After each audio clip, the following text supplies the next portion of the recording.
everybody? How's it hanging? How's it happening? You guys know this is Kevin from the Chord Progression Podcast. Yeah, we're halfway through March already. It is the 15th of March, and we got a great episode for you with a band that's returning to the podcast for the first time since 2020.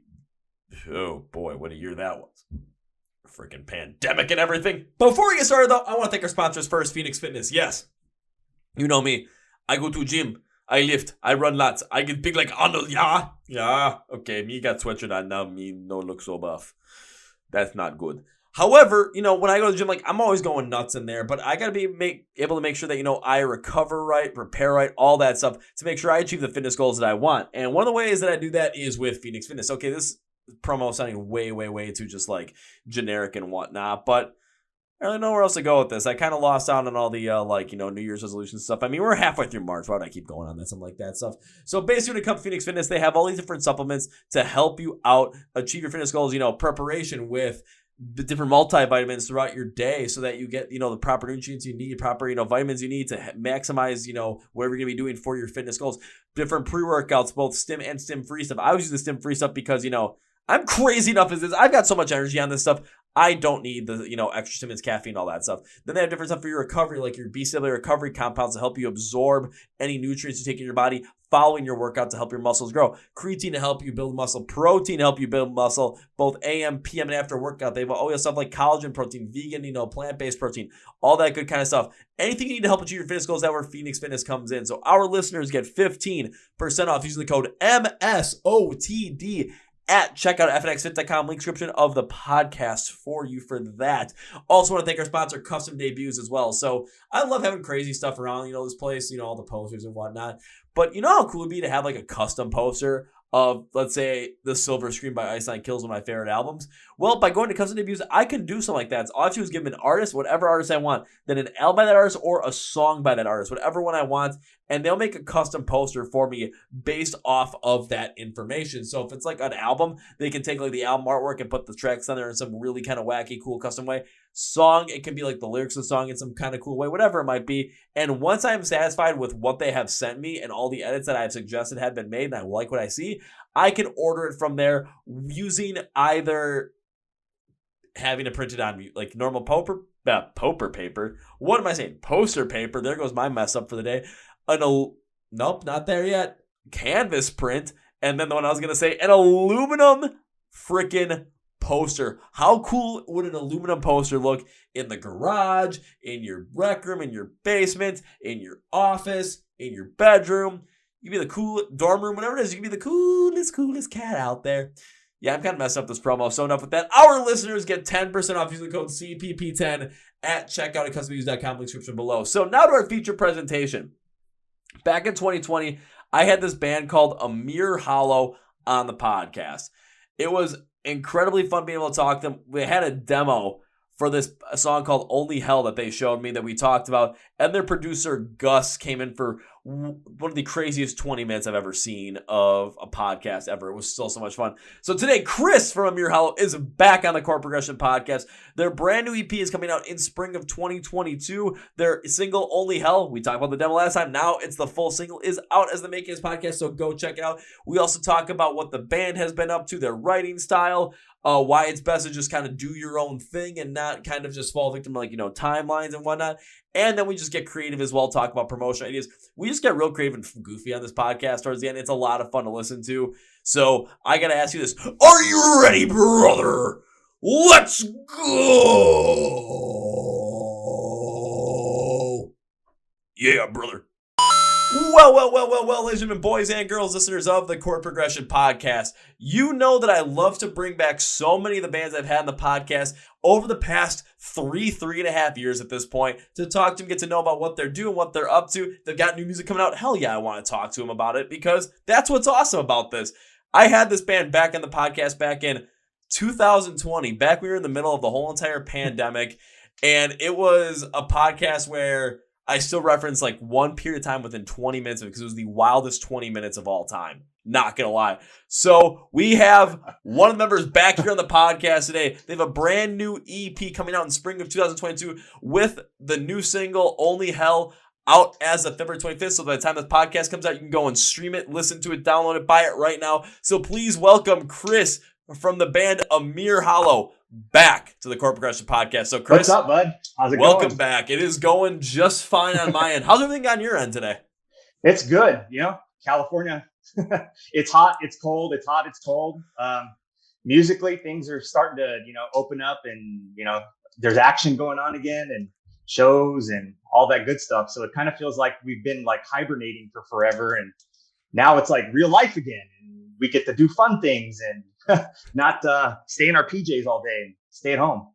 And like sit in the corners like, I don't want to go anywhere. Please don't take me anywhere. Why are we doing this? No. We're finally back out to live shows and whatnot. I mean, for me, I've been going to live shows again since, like, I would say the first one I kind of went back to fully was like May of 2021, and then July of 2021. It was like, okay, this is a full go at this point. To, I mean, even right now for 2022, like taking a look at my schedule, I have a little note on my refrigerator that has all the days and all like the shows I'm going to. I fill up the whole entire note page already, and there's only shows between like February and May. I'm just like, oh, this is fantastic. Oh, so. Yeah, March is crazy right now. Like all the tickets that had been postponed for like the big shows that I'm going to, they all rescheduled everything to like the last 3 weeks. It started like 2 weeks ago, and then through this week, and then the beginning of March. It's insane. They literally, like Live Nation or whoever's putting on the shows, literally doesn't want any of us to get any sleep because they are throwing the kitchen sink at all of us right now. So just awesome. Because of all these different shows that are coming back, it's like you've been waiting for these shows for a while. Which are the ones that you're going to right now? Because there's probably a lot of other people too that are like, I want to know what shows he's going to because I want to rock out with him at the same time as well. I went to a couple weeks ago. I went to System of the Down, in Korn. I just saw Killswitch Engage, and that tour that just came through. That was like 2 days ago. And then Friday, I'm going to Metallica. Oh, geez. Shortly after that, I have the Deftones, AFI, and then there's a couple of other like local stuff that I'm going to too. So it's a full plate, dude.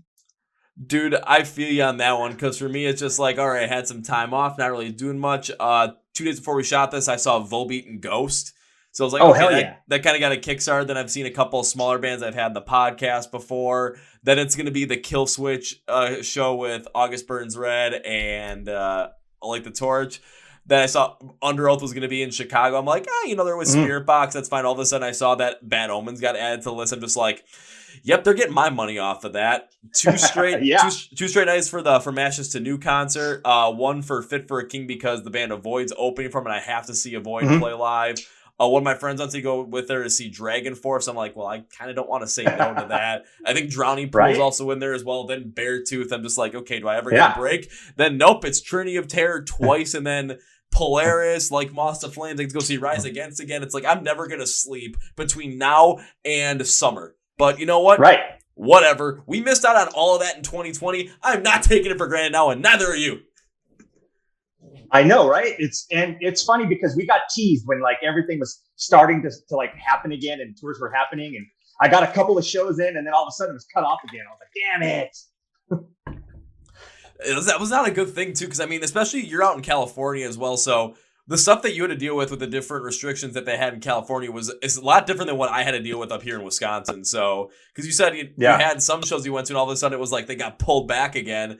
So what happened during that time? Because I know a lot of people, especially like from, further in the other parts of the United States, might not know exactly what had happened when it came to you're experiencing live shows. Oh, I mean, what really happened was once the venues, they started having like capacity limits, the masking was always there or whatever, but a lot of it was down to like capacity issues. And, a lot of the promoters and whatnot, they financially watch the numbers at all times. So, if they can't have a full house, then it kind of doesn't make sense for them to, continue with the shows and whatnot. So I'm pretty sure that's a lot of it. That makes sense though.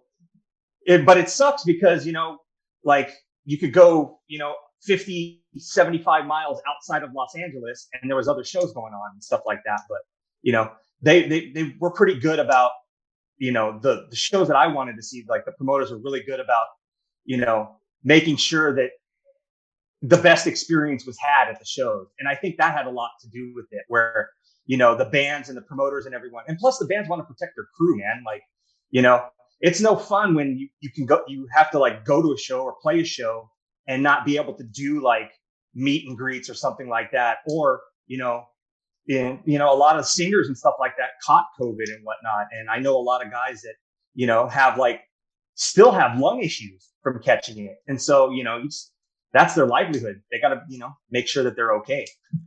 Yeah, and also on that too, because we've seen a lot of that happen in 2021 and even early in 2022 as well, where you're seeing different members of, the band's crew, whether it's the band members themselves or the crew that's helping them, put up the stage and stuff, their tech and crew, whoever it might be. One person tests positive, and then that band is off that tour for like 5-6 days, and they're having to potentially like miss out in a couple of days where it sucks because, for some of those days, you're not playing that show, even though some of the rest of the people on the tour are going to play that show. You're not going to be able to, get that ride or get your payment for that because you didn't perform. Or if all of a sudden, there's someone in the headlining group ends up getting COVID. Now that whole entire show has to be rescheduled or canceled, because that happened, I think it was twice with the Falling in Reverse tour from January. Mm-hmm. And all of a sudden it was like, well, what are the other bands going to do? And for both times, Wage War just said, fuck it, we're going to play somewhere else like that night. And right. I was like, now I'm like, as bad as the situation is, like, I can see where they're coming from too. It's like, we were on this tour, like the first, like a big tour, after the pandemic. You got to find a way to make, like, not only keep it safe, but also make your money and also give the fans what they want as well. And just being able to go out there and have a chance to be able to see a band like that and just like, okay, they're playing in a smaller venue because they have to, but we still get to see them play live. Hell yeah, I want to be a part of that. I want to go to something like that. I remember stuff like that because I want to go see that band again. It's like, I remember when you guys did that. I like that. Right? Yeah. And dude, one thing though that I didn't even think about until a couple of my homies got COVID. When you get it and you're on the road, you have to isolate. So they leave you in that city, dude. So you have to like catch up with them later. It's crazy.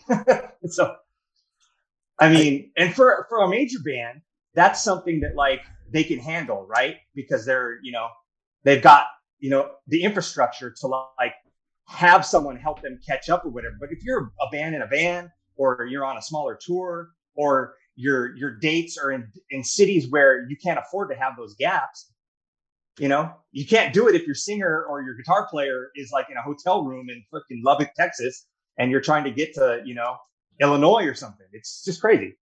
Yeah, because all of a sudden it's, say, whoever's being stuck in Lubbock, Texas, they finally, get cleared, but you're, just outside of Illinois, you're in Belvedere, Illinois, just outside of Rockford. How are they going to be able to get back to you? On top of that, what's the financials going to look like? Because especially if you're touring around in a van, anybody in the music industry knows this. Money's going to be tight for those bands that are, not the major bands.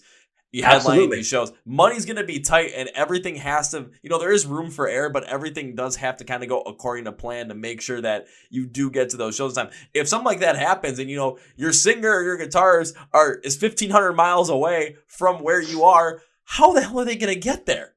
Exactly. That's, but that's the things that like you think about after the fact because, you're in the moment or whatever. And we think about it because we're in the industry. So it's, you don't really realize it until, you're having a conversation over a beer and you're like, holy shit, that makes total sense. Yeah, because I didn't even thought about that either with some of like the smaller acts as well. Because I'm not gonna lie, whenever I see like the smaller acts come around, I'm kind of glad that they're really starting around my area. So it's like, okay, the first couple of shows, come by me so I can make sure I see this shit. Because all of a sudden, someone ends up getting sick. It's like, well, this is a little bit selfish on my point, but it's like, well, at least I got to go see them. That's kind of I know I'm being selfish. It happens with the big acts too, man. Like the System of the Down tickets, that concert had been postponed 3 times. So I finally got to see them because, Surge had gotten COVID and then some other people had gotten COVID and Faith No More ended up dropping off the lineup. Oh, yeah. So, yeah, it was a whole thing. But, the Killswitch show that I just went to, I had the tickets. I was checking the original date on it, and they're 2 years old. Like, the show finally happened. It's been 2 years. So, I love those guys. And so it's just, I was going to keep my ticket. I wasn't going to get a refund. But damn, when they tease you with a new date and then all of a sudden everything happens again and everything flares back up and they're like, oh, postponed again. You're like, no. That's what happened with me because of 2020, we came as Romans and Double Earth Power were going to do that to Plant a Seed tour. They're going to play off to Plant a Seed. And it was going to happen in like late March or early April of 2020. And I'm like, I had the ticket for it. All of a sudden it gets postponed. I have no idea what the hell's going on because the next date was in August. And like the date that they picked out, like I already had a ticket for a different show in that August. Like I already scheduled. So I'm like, I'm going to return my ticket and get a refund for it. And all of a sudden, it was like it kept getting postponed. And then it was going to happen on Halloween night here in Milwaukee. And I'm like, well, fuck, I still want to go to that show.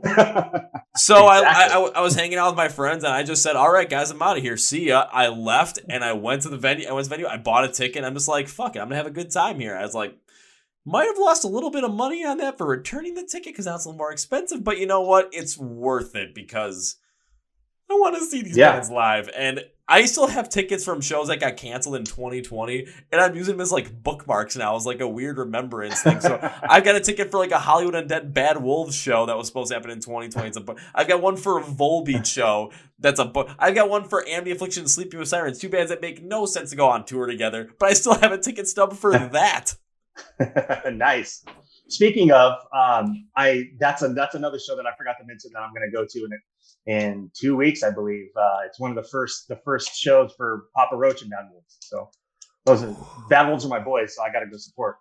Oh, absolutely. We get a little bit more to Bad Wolves just, in a couple minutes, but like I wanted to go see that tour, but I'm like the closest place they're coming to, I'm like, it's maybe like 2.5 hours away. I'm like, do I really want to make the drive? Then I saw the day they're playing. I'm like, I've already got another ticket for that day, but I also really want to see Hollywood Undead play live again because they're so much fun. And I want to see Bad Wolves because of Doc Coyle and Papa Roach because Jacoby Shaddix on stage just always makes me laugh. Because his movements they're like sharp.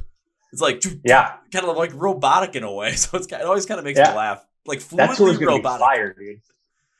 It absolutely is. And because, bringing up the whole Bad Wolves, Hollywood Undead Papa Roach show with Doc Coyle, because on the brand new EP you guys have coming out, looking at the track list for it, one of the songs does feature Doc Coyle. When I was looking through this, I had a little bit of a moment where I was like, hey, I know that guy. So when it came to working on a song with Doc Coyle, I mean, how did you guys get this to happen? What was that like? And what was the process like working with him on a song? Well, this is the second time he's featured on one of our songs. Our last EP has a song called Confession where he does a solo for us. And so this time around, I mean, we're friends and whatnot. And I showed him a couple of tracks that we had been working on and he wanted to throw down on it. So this time he came into our studio and threw it down. And dude, just watching him play is freaking amazing. Like he just comes out and he's like, how do you see this? And I'm like, dude, there's a space in there, just fill it. And so he just went through just a bunch of takes and just ripped like all different kinds of styles, different kinds of solos. And I hope people like what he did on this song because I really do. Well, just kind of the process you went about it as well, because the previous podcast I did before you was with the guys in a German metalcore band called Breathe Atlantis. And we were talking about one of the features that they had on their songs with Nico from Eskimo Callboy.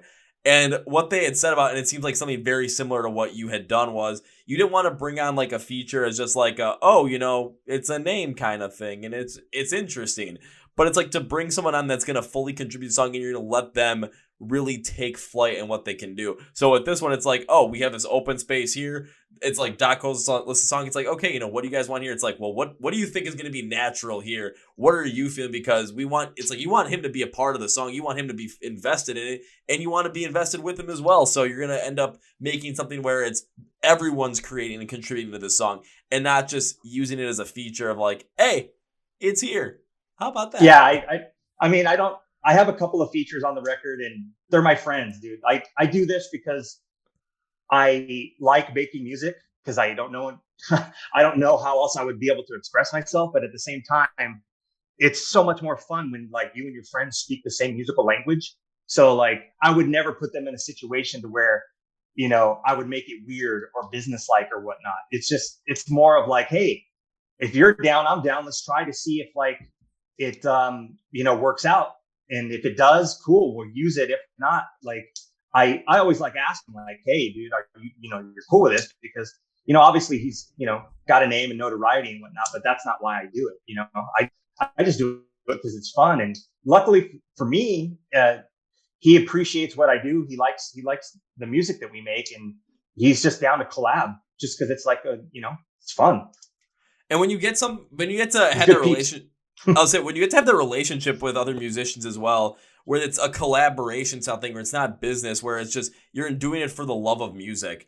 That's when you're going to get the best things to come out as well. And sure, sometimes, sometimes collaborations do feel like they might be for the business side of things, but then they can come out and be like some of the most artistic things ever and just really mesh together. I mean, take a look at the Bad Habits, Bring Me the Horizon, Ed Sheeran thing. Like once you're letting Bring Me the Horizon kind of have more of a fledged feel into it, so it seems more both sides are collaborating together.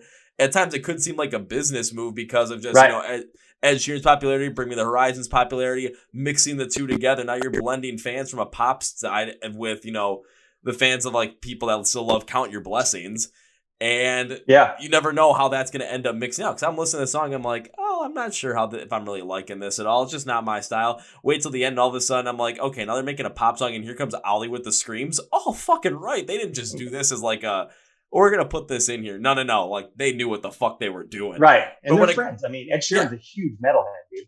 He's like one of his favorite bands is like Slipknot. It's insane.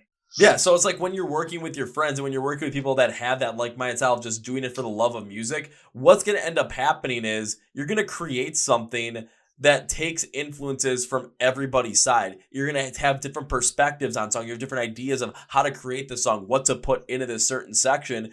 And it could be something where, say, Chris, you're thinking of something on like, maybe that solo that you guys were working on. All of a sudden, it's like Doc comes in and is just like has a completely different idea for it. But in that different idea, something gets recognized and it's just like, I never even thought of that, but that fits the emotion of the song. That fits the storytelling mode that we're trying to tell through the instrumentals and how the lyrics are portraying that as well, how the vocal tone is working within that. It fits so much better than maybe what I was thinking. But we wouldn't have potentially got to that had we not started out at that point. So it's all that, collaboration and growth. It's not anything where, what's the best way to put it? It's not anywhere where ego's getting in the way. It's just for the love of music. Oh, no, absolutely. And I mean, that's the approach that Ron and I take when we wrote this record. Because, he's got a very pop punk style voice. And he also has another project where he sings pop country. And I'm an old school dad metal, thrash metal, metalcore dude. But I always had this vision of like heavy and melodic together. And so, that's just exactly in the way that Doc, came into the situation. I mean, to be honest with you, with all the, the situation that happened with Gus passing and all that, I had to work extremely hard to not only save the files and save the tracks, but I had to recreate a lot of them because of, different tones, different, styles, different whatnot. And even in some of the bounces, just because, I had to work really hard to save some of that. I mean, Doc even like volunteered and played rhythm guitar on one section of that song that he soloed on just so we could finish the song. He was like, hey, dude, here, let me bring my guitar in and I'll just help you guys out. He did it just out of the goodness of his heart, man. It's good peeps right there. Absolutely. I have to commend you a lot for what happened with, having to work on all these different files, and especially because the last time I spoke to you with the single Only Hell that you have coming out on February 25th, like when we had talked about that song back in 2020, that was just the demo version. So being able to see kind of like what has happened from there, and with the unfortunate passing of Gus, just like how you've been able to really work your ass off to make sure that you got everything the way that you wanted to have it, and then have someone like Doc Coyle come in and help you out like that just to make sure a song gets finished the way it needs to be finished and sounds the way you guys want it to sound. I mean, that's just love right there. That's just love, passion, everything around music. It's fantastic to see. Absolutely. I mean, the Andrew Rupert, the guy that mixed the record for us, he's one of my good friends, and he's friends with Ron and I and Gus, and he's a pop guy, but he told me he's going to help me, get the record finished. So he ended up mixing the record. It worked out, and I'm very thankful for, all the people that were involved to help me finish this, at the same time, I'm ready to release it, man, and work on new music. Ron and I are already working on more music, and we'll see what happens next. I mean, it will be interesting to see what happens next, but of course, you got the release of the record first. That's going to be, more priority number one, because once that gets released, it's how's everything going to go off there. Because we talked a little bit before the podcast about, Glass Castle with the release of that and how that ended up going. But it's just, I can easily see where you're coming from, especially with staying on this record for so long, working on it for so long. And now it's like, it's finally here. We were talking about with Ron, all of a sudden, more of that pop punk stuff, but also in a pop country project as well. And you with the heavier side of things, kind of being able to blend those two so you can have something heavier, but using more of that like potential like pop country sound, especially more of the country side of it, to maybe make it a little bit more melodic, bring some of those more tones in there, some of those more pacings in there, so that you could get that sound that does have that heavier backing, but has a little bit more of a melodic flow to it. So it has this kind of, I'd say, groove in a way to really like let you get sunk into the music more than, maybe you would had only one of you guys been influencing the writing, or just basically take someone out. It's not going to have that certain groove that it has right now. Right. Yeah. And that's important because, he thinks the top line harmony, like right off the bat, he's like, he's quick with that. I think of, rudimentary pocket beat cadence. So it works really well because I'm like the nuts and bolts and he's like all the, the awesome shiny stuff on top of it. So the writing process, works out really well that way because we collab in that sense where it's in, we've always been in a situation where it's just, everyone can like get their idea out. Like no one squashes anyone's idea. It's literally, if we think about it in two different senses and we both have two different directions we want to take it, we record them both.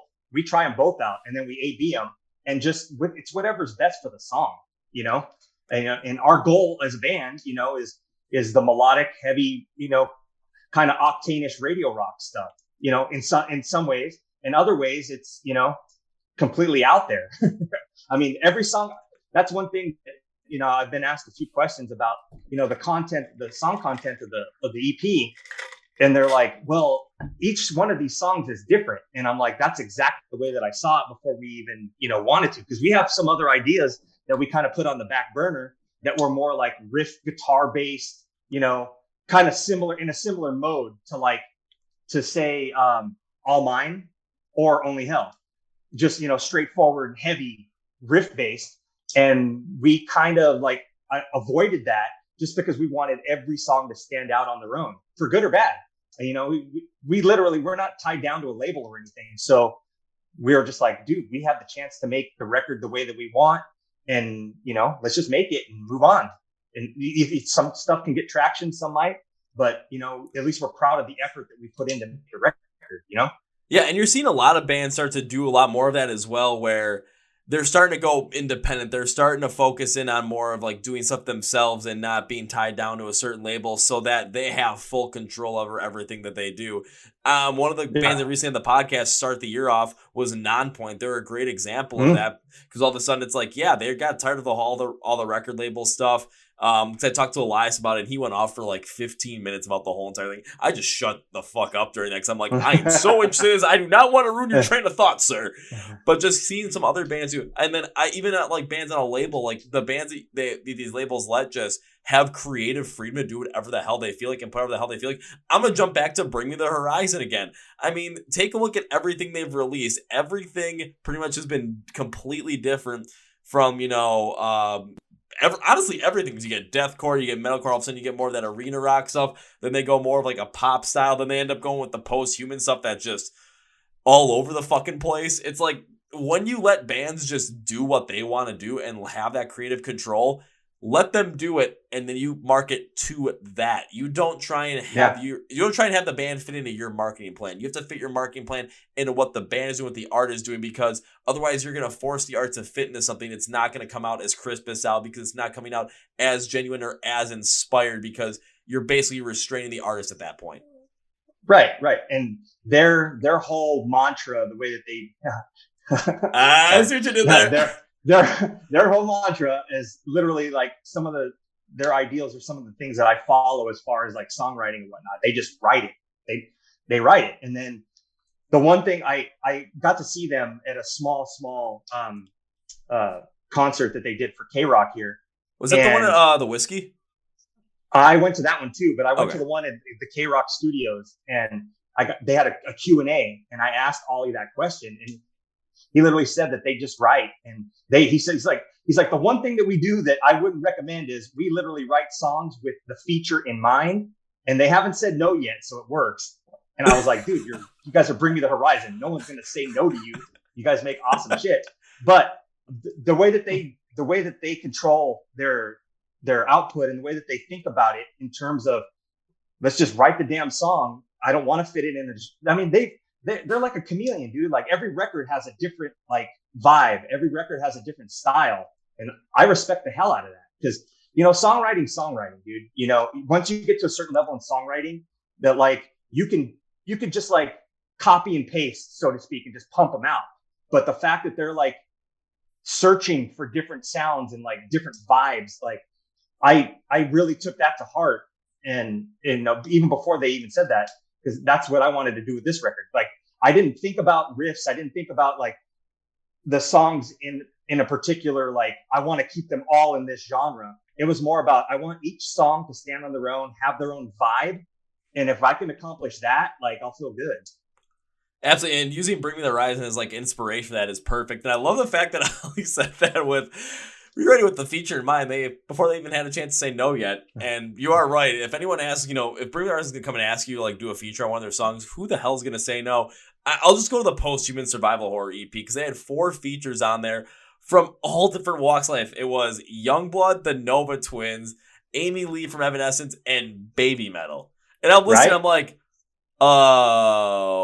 what? And like listening through and when I heard Kingslayer, what they did with Baby Metal, I'm just like, this is the most for 2020. I'm like, this is the most ridiculous shit I've heard in 2020. But it fits damn well together. It was just all over the place. I loved it. But when you're able to just like create with just however you want to create in mind, whatever is going to be comfortable for you, and it's like, okay, when you're writing out a song, writing out an EP, whatever you want to do with it, just roll with it. Another example, take a look at the upcoming, or it will be out by the time this podcast is on. Take a look at the Bad Omens record that's coming out for 2022. Take a look at the 5 singles that they put out. I kind of always look at now Bad Omens as like the US version of Bring Me the Horizon, and I'm not mad about it because the songwriting is good, but the last 5 singles they released from their new album, everyone is completely different from the rest. Yeah. That's something I totally strive for, man. And it's awesome to see other artists, that are just amazing artists just doing it. And that's like taking the control back a little bit, which is awesome. But, personally, it just feels good. I mean, the only thing we can control in this business, dude, is the amount of effort that we put in, and the chips fall where they may as far as getting the art out. I know plenty of talented people, dude, that like don't have songs out or whatnot. And the only thing that you can control, man, is the effort that you put in, and, let the chips fall where they may. I'm an independent band, so I can say that, I'm not beholden to,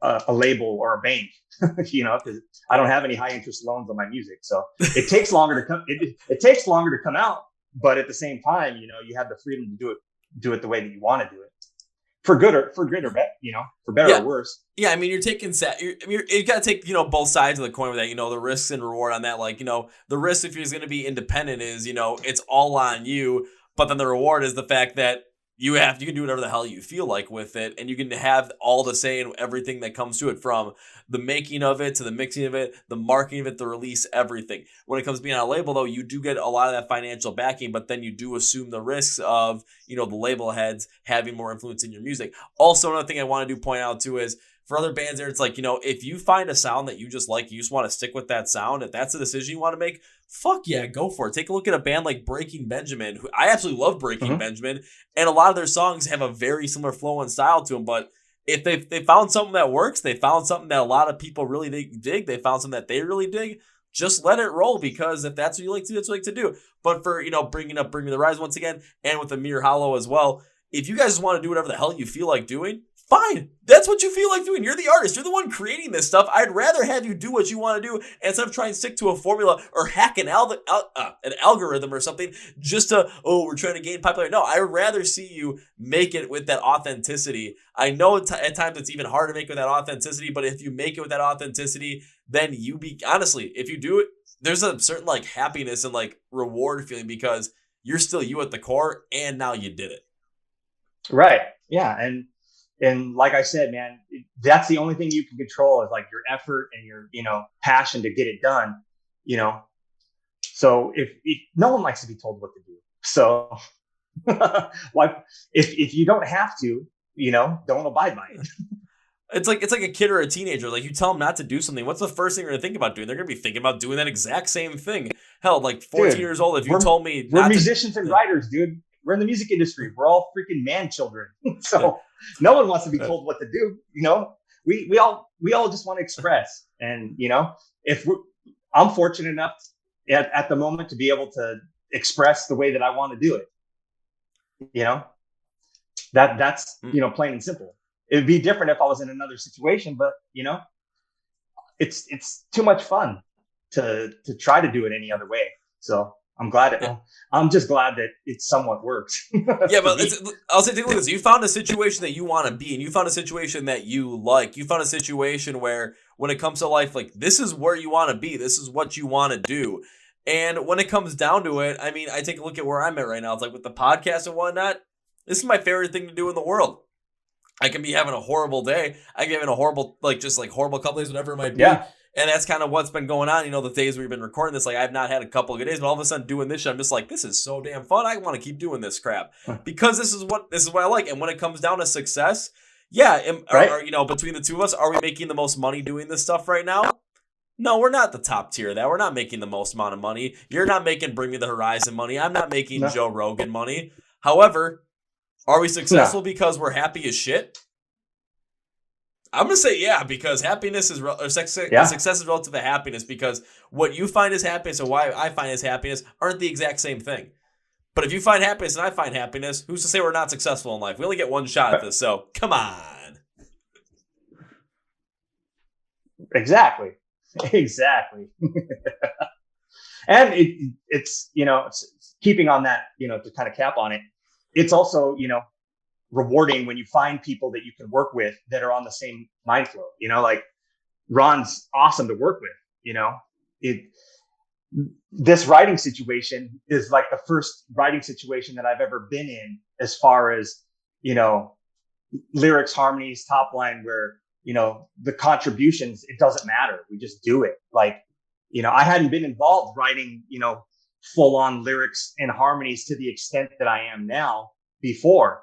And when we first got together to do the song, Only Hell was the first song we wrote together. I brought him the instrumental that Gus and I had written, and we got together, and I literally told him before this, I was like, I'm usually just writing harmonies and choruses and whatnot, but I usually, and filler words here and there, but I haven't been involved in writing lyrics for the whole song. And I told him, I was like, dude, if this doesn't work to like the expectation that I hear it in my head, we'll find partners to work with to help us, push this forward. And I was just real with him about it. And I think that it came out great, surprisingly, but at the same time, it's, there was expectations, but at the same time, it's like, just got to get the song done, just get it out, get it out of us. And finding someone like Ron to like do that with is very rewarding, dude. It's satisfying. Because sometimes you get into a writing session, man, and you just can't get started. You know what I mean? Like, you're just trying to find that groove, and it's like rolling a snowball down a hill. It's like it starts off and it's like clunky at first, but the bigger it gets, like the more momentum you get, then you can, you ride that until you finish the song. But it wasn't like that. We kind of just like attacked it and like finished it faster than we thought we would. Which, it's surprising when you get into those little momentum spurts. And so you just got to kind of like ride it out. Yeah, I mean, when you get in those momentum spurts, you just got to roll with it. One thing you did say beforehand was, when it comes to like writing some of these songs too, it's like if you have a couple of different ideas, you guys are willing and free to just try out all of those ideas to see what works best and to see what flows the best, because that just takes away from a lot of potential ego problems that might come up where, oh, it's got to be this way. No, it's got to be this way. No, why don't we try everything out and see what happens? Because, one thing might seem good on paper. One thing might seem good when you think about it in your head, but then you actually hear how it comes out. It might be like, Right. maybe that wasn't the right idea. Or on the flip side, something might seem like the worst idea on paper might seem like, oh, this makes actually absolutely no sense. But then you put it out there, you try it, and it's like, holy crap, that's a hit right there. I have a perfect example of that on the song Pieces that Doc's on. I was not a fan of that drum beat when we had the instrumental, and then we threw the vocals down on it, and I literally told Ron and Gus, I was like, damn it, you guys, we did it, and it sounds good, and now I can't justify being pissy about this disco got the life beat. And I was just like, all right, moving on. So they proved me wrong, because I was like, I didn't like it. I was like, yeah, see what you can do with it. Like, and we wrote over it a little bit, and then it just came out where I was like, okay, my stance is kind of invalid, because the overall goal is whatever's best for the song, and it worked. Yeah, and when you get whatever's best for the song, it's just like you just find it, especially when you did on Pieces, just like, okay, you gotta go with it. You gotta roll with it. Even if you're not the biggest fan of the beat from the instrumentals, but all of a sudden, just putting the vocals over there, just seeing how the tone of vocals, especially from Ron, might interact with that, it might bring out something from that beat that you're not necessarily seeing that's there until that vocal track is laid down on top of it and it's tried out. Yeah. I mean, because all I was thinking about was like, damn, dude, I am just fighting David Silvera. Like, all I was thinking about was I literally have the Wish version of Got the Life's drum beat right. And I couldn't get over it. And then you still the layers over the top of it, and you got to get out of your stupid head when all you're focusing on is one thing during the recording process, and it's like it's really not that important. The average bear is not going to care. The average bear is not going to hear it. And all I was thinking about was, dude, I am just ripping off. I was like, why don't we just shoot the video and blow up a fake Ferrari too, and we can just have Got the Life? Like, come on. Shoot, that might have been actually hysterical. You guys blowing up a Ferrari in a video. That, I mean, would have been expensive for sure, but I definitely would have paid him seeing that.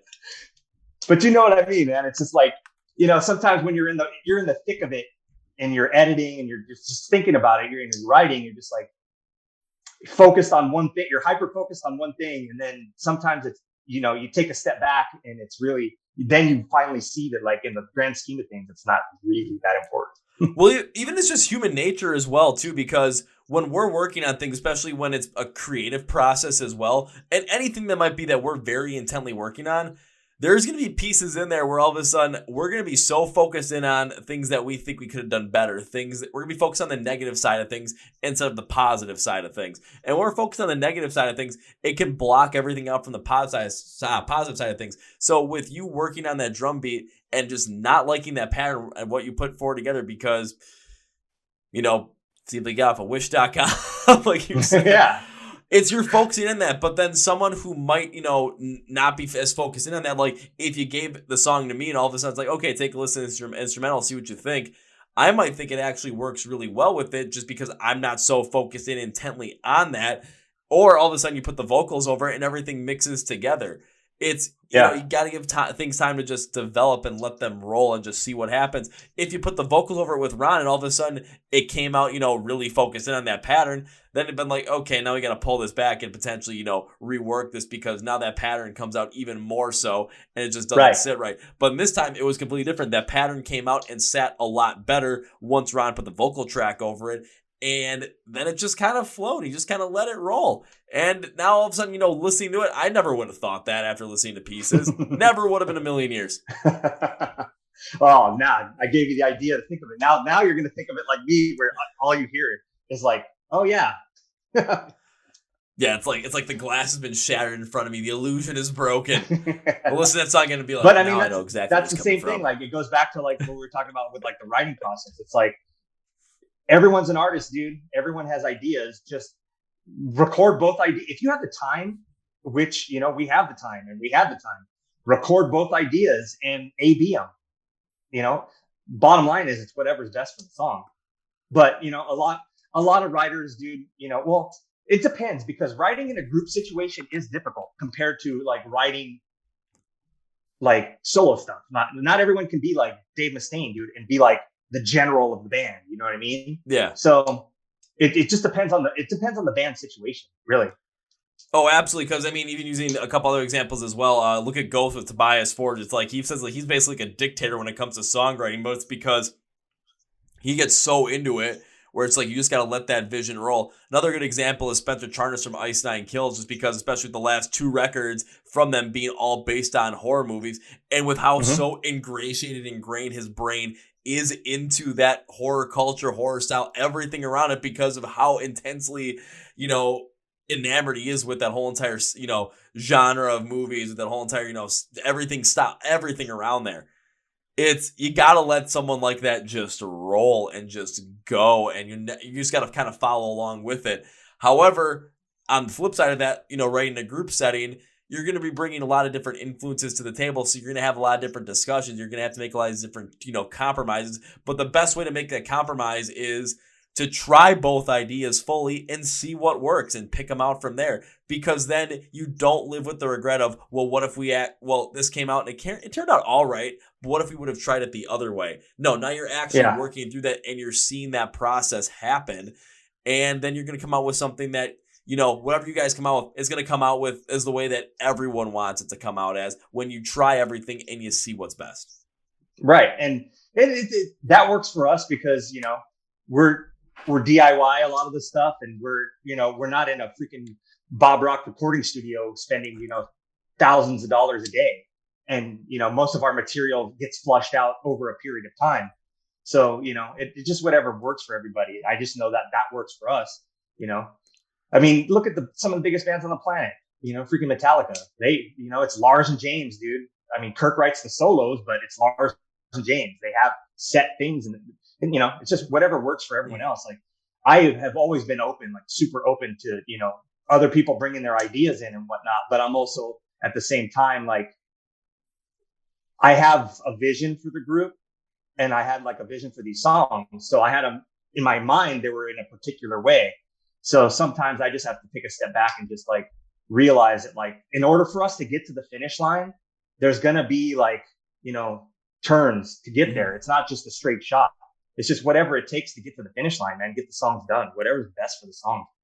Absolutely. And I mean, I'm if people are watching a lot of this stuff like that, might get a little bit of flack for this, but when it comes to a lot of artists as well, I know people like to get like, oh, we haven't had an album from this artist in a couple of years, we need one now. I'd rather have artists release music when they want to, and not have them release like on like this set rigorous schedule where it's like you have to release a new album or like a full new EP like every like 2 or 3 years. Reason being is because, if you put that specific time frame on something, and especially with these artists, how are they going to make their money? They're going to go out, play shows, they're going to go out on tour and all this different things. So that's going to take a lot of time as well. I don't want to have artists be put into a time frame where they have to get forced to get stuff done. If you get stuff done, all of a sudden, it's like you release an album like every single year for 3 years straight, but that's how it naturally happened. Hell yeah, I'm down for that. If it takes you like with, Rise Against, because they came out with something in 2017, I've been waiting for something. All of a sudden, 2021, they finally come out with something. Usually they're on, 3-year periods. This time it was 4. I'm like, you know what? If they'd have come out with this in 3 years, it might not have turned out as well. After listening, I'm like, happy it took that long, because it came out the way it was supposed to come out. The quality behind it was basically the quality that I expected from it and that they expected from it. From your standpoint as well, I'd rather have you guys produce, like, work on everything and work out all the kinks and try as hard as possible to make sure you get the thing that you want to get, and not have this time constraint there where it's like it has to be done by this day. Have the freedom to be able to work on that and take control over that, instead of letting deadlines or letting some other expectations that aren't. It's just unneeded pressure, man. It's hard enough to write a damn song. It's hard enough to freaking release a song, but why put extra pressure on both of those situations?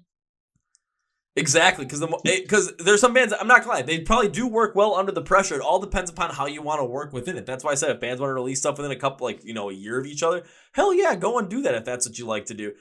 Going back to Bring Me the Horizon is the perfect example. 2019, beginning of that, they release Amo. Then they release their songs to whatever at the end of 2019, which is like, what the actual hell is this, guys? All of a sudden, October 2020, Posthuman drops. And it's just like, how different are all 3 of those records right then and there? but it's right. they just did what they wanted to do, and that's how it came out. So why don't we just let everyone have that kind of freedom to do stuff like that? And it just flows so nicely. Yeah, I mean, I agree. And they're changing the game too. Back to those guys, like just Posthuman. Every song was being released. It's basically every song's like a single on that record. It's an EP, and they just kept releasing song after song. Like their constant stream of content flowed so well. That's something that like I would strive for. You know, like as a small independent artist, like that's the kind of thing that I want to model. You know, my business, so to speak, afterwards, because it just makes so much sense when it's natural like that. Like that, when those bands at that level do stuff like that, I'm in awe of that, because you don't really think about it.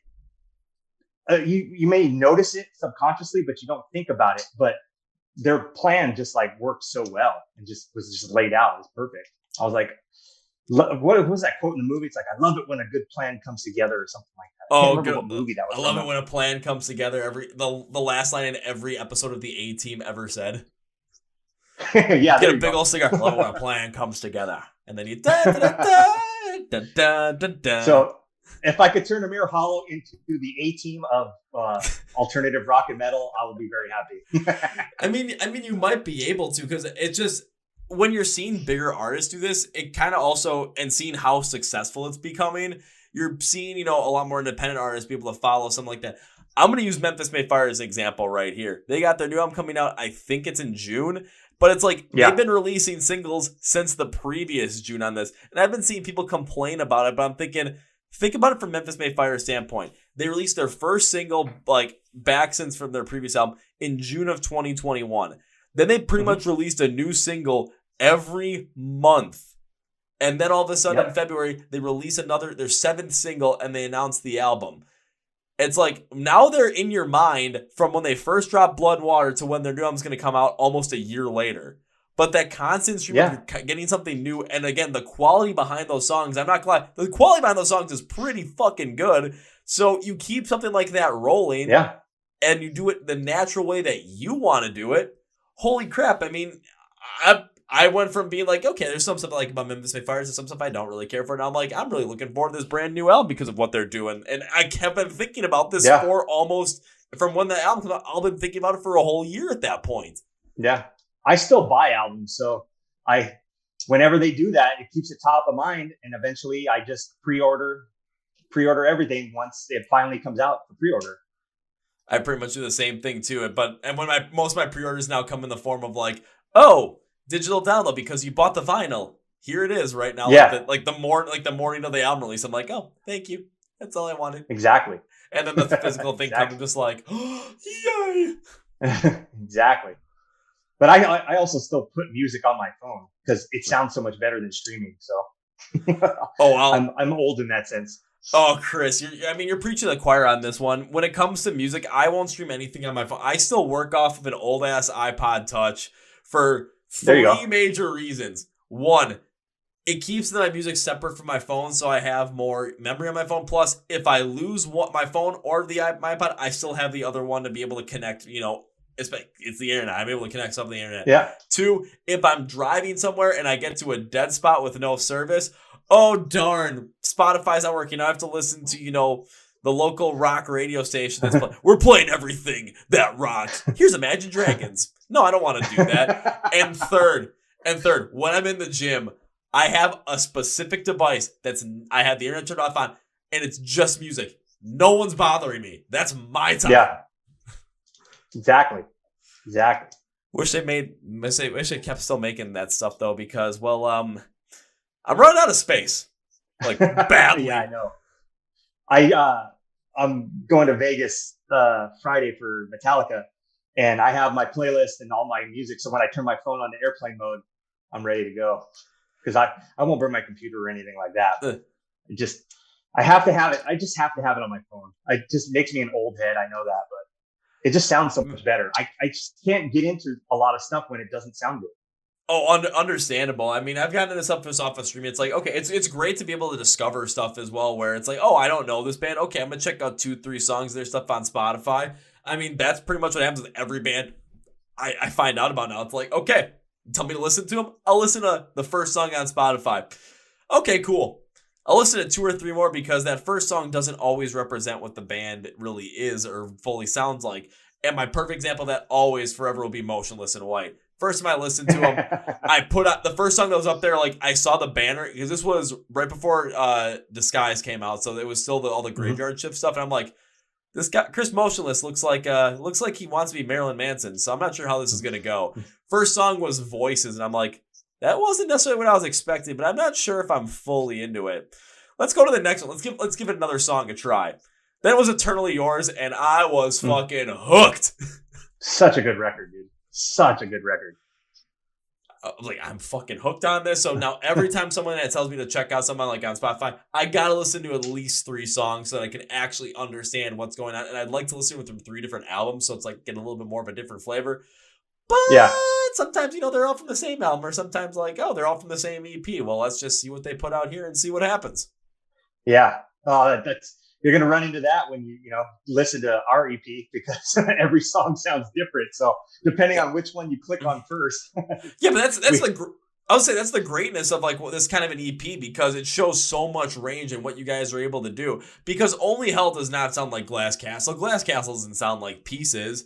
But when listening to them, like when I was listening to the whole entire EP before this, I mean, listening to Glass Castle, I'm like, this is a little bit different than, some others. It has a little bit more of this upbeat kind of feel to it.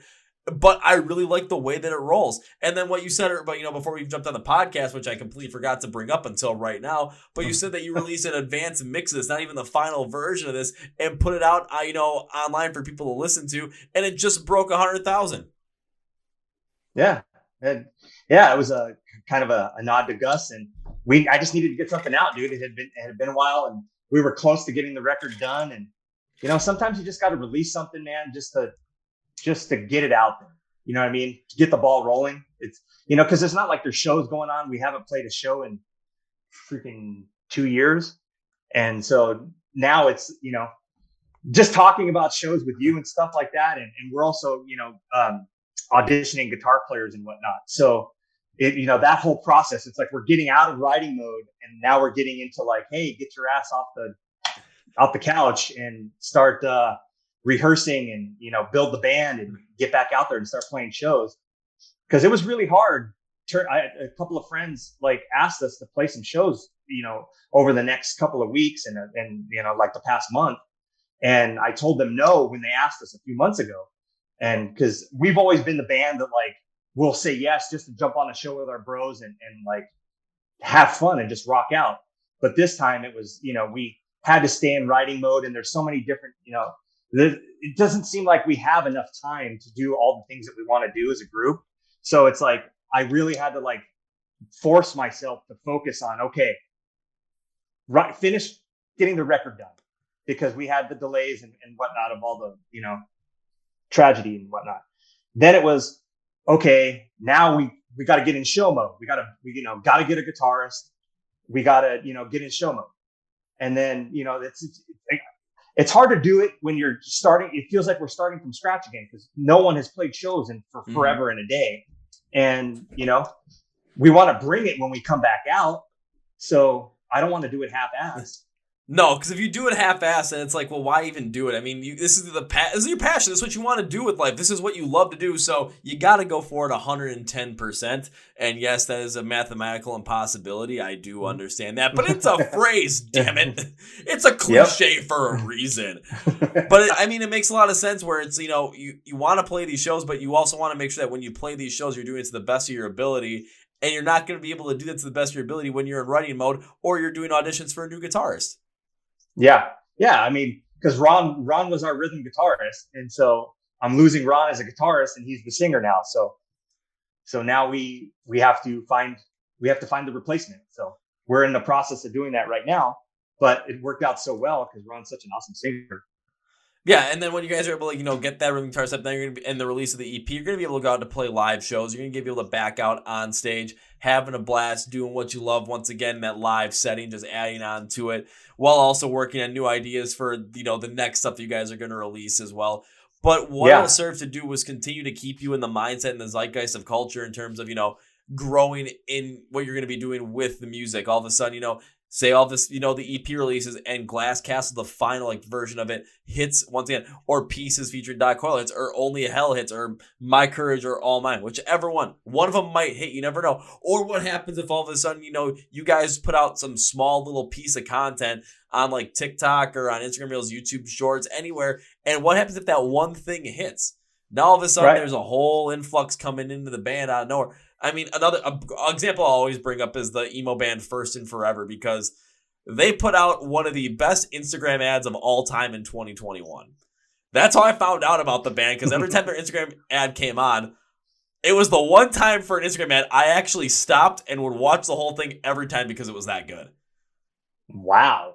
And I'm like, this is what I'm fucking talking about. Like, I want more of this shit. And all of a sudden, but that's one, it could be one thing. But the thing is you gotta, with what you said, constantly putting out a constant stream of content, whatever you guys want to do, it's got to be constant, because the more you put out there, the more chances something's gonna hit.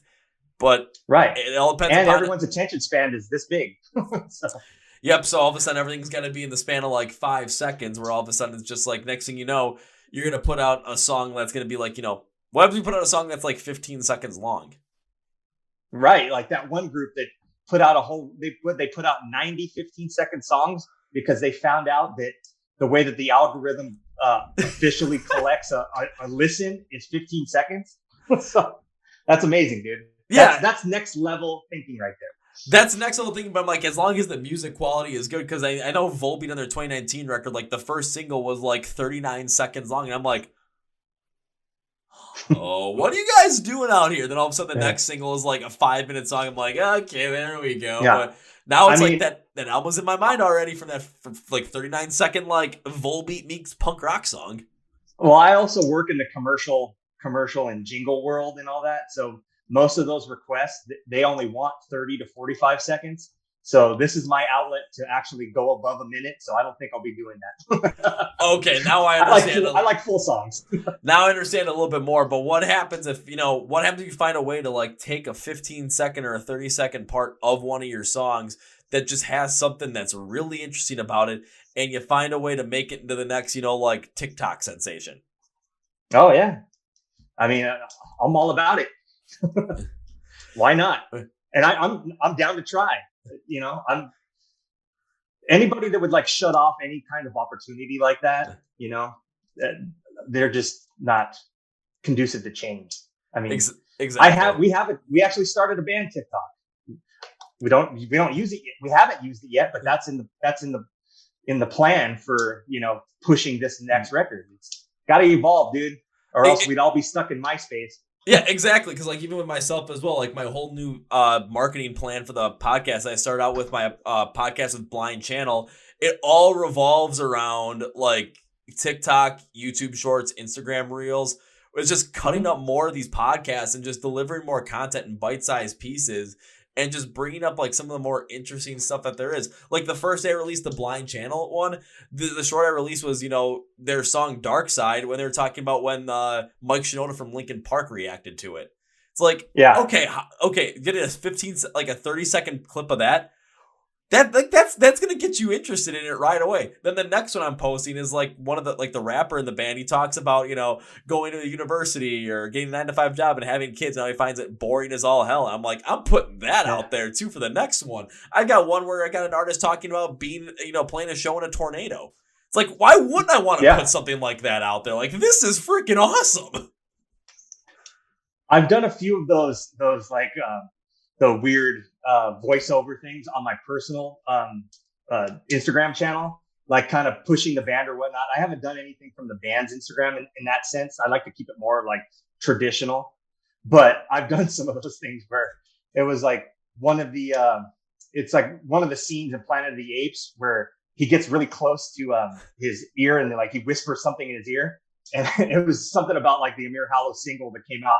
It's it slaps, bro. It's just, stupid, weird stuff like that. It's fun. And I do some of that stuff through my channel. I just don't do it through the band's channel. I'll say you might want to try and if you can find a way to like integrate some of that stuff in the band channel as well. I get the idea of wanting to keep it a lot more, traditional, but sometimes, you get some of the weirder stuff in there. It's like, what the heck is actually going on here? But sometimes that stuff just Right. randomly hits. I mean, I even bring up the band of Void, for example. I just saw them doing some like the wackiest stuff on there with some like, again, some of the ads they're putting out, some of the posts they're putting out there. But it was funny. Like it's stuff that gets you interested. It's stuff that makes you want to follow the band. And next thing you know, I'll use the Void for example. Next thing you know, you're singing the national anthem at a NASCAR Truck Series race, and they basically give you like 5 minutes to prepare for it because they told you that you have to sing on this and that their guitars that you're gonna play it on, they don't have outlets for it. So the song rendition is horrible. Jim Rome decides to roast you for it. Then Jim Rome decides to actually listen to your band, thinks it's a good band. The lead singer decides, you know what? I'm going to call it a Jim Rome show. We're going to have that. They made a whole entire month-long thing out of this. And I'm like, holy shit, that fucking worked. That was beautiful. Yeah. It's all about taking those opportunities that you see.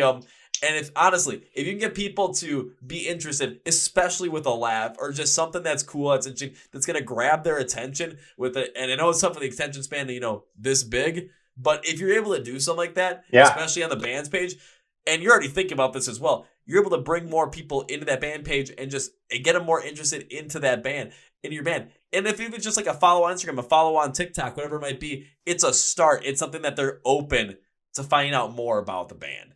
And they're going to end up listening to something from the band later on. No one wants to have like a group that like is looking like they're trying too hard. You know what I mean? That's, especially with like an ad or something like that, where it's just like so serious. Dude, serious days are over. Like we need to have fun. Honestly, if you can make some video that looks like it was like produced in like a 7th grade like film study class or something like that, or video editing class, whatever it might be, because I've seen Instagram ads like that or just any kind of ads like that. I'm like, those are the ones I want to watch because they're so poorly put together that it's funny. Yeah, I have an idea that about doing like an old school infomercial style video to promote one of the releases. So maybe next time when we talk, I'll have something to show you. Can you dress up? So can you have like a blue button down shirt on, have your hair kind of slicked back and go, hi, Billy Mays here for and just do a whole entire Billy Mays inspired. I already have the character, man. Like he's kind of like Billy Mays, but he's kind of like wrestling heel. You gotta use that voice and just lots of hand movements. I've got it, dude. So I might have something to show you next time we talk. Dude, you might have something to show me. Yeah. You might have something to show me next week with this shit, because I'm already thinking about this. Like, you get that charisma of Billy Mays, but like that heel persona when The Rock was a heel back in like the late 90s in WWF, you might have something that all of a sudden you could create a whole entire like promotional series off of that. Yeah. And potentially bring someone else in there as well to kind of be like the instead of like, I'm trying to think of another. Who else does a lot of those infomercials as well? It's the guy from NSYNC, Lance Bass. Have someone come in as like the face Lance Bass, and then basically have like, videos that end up in like wrestling matches. Because I love the old style of like the old school WWE, WWF, where they're interviewing the guys like, and they're just going ham. That's kind of where my mind is going. It's like, the ShamWow guy, where he was always crazy, where he just looked like he was on drugs and just super hyper. Yeah, so take the ShamWow guy and take Billy Mays and turn him into wrestlers, and then promote Amir Hollow's new EP that way. Holy shit, that might work out fantastic. I love it. But you're giving out all these ideas, dude. Don't give them out. Dude, I'm giving these ideas to you. I know, but now all your listeners are going to hear them too. Yeah, but all of a sudden it's like, well, we know where they came from. I mean, it's recorded. It's like, we know where the idea originally came from. You have to pay royalties to this guy if you're going to do that, man. Exactly. Now you're thinking. I mean, I'm always thinking some way. I got some interesting ideas, coming up for. I don't know if it's going to be for this EP cycle or because I think after this EP, I'm already thinking about we're going to release other songs and we might release them as singles until we get to another EP. We have a bunch of stuff that's written, just not finished, whether it's plugged in or acoustic. every one of the songs that we have on this EP, we have an acoustic rendition. So that's something that's on the table too. So we just kind of have to like line it up.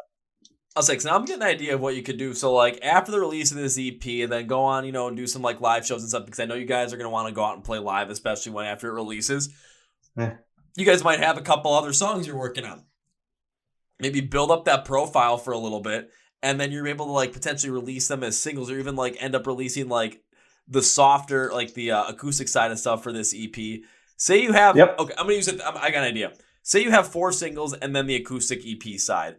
What would happen if you're able to create like a whole series of those like infomercial wrestling videos? Like the one that starts out before like basically make it like a 10 episode thing, like one that happens before the release of the single and then one that happens after them, but do that all throughout consistently. So you add more of the lore to it. And then even in that in between time, you still keep people engaged with, and it doesn't have to be, like the audio just has to be clear. It can be one of the wackiest produced things ever in terms of video. But as long as it is funny, the audio's clear, and it grabs the attention of the audience, you're going to get people to come in because they're going to want to see you as the wrestling heel Billy Mays take on the wrestling face Lance Bass in a showdown of what Amir Hollow song is coming out next. That, or remember those infomercials? Every rocker has a soft side, and it's the power ballad compilation. Remember those late night commercials? Yeah!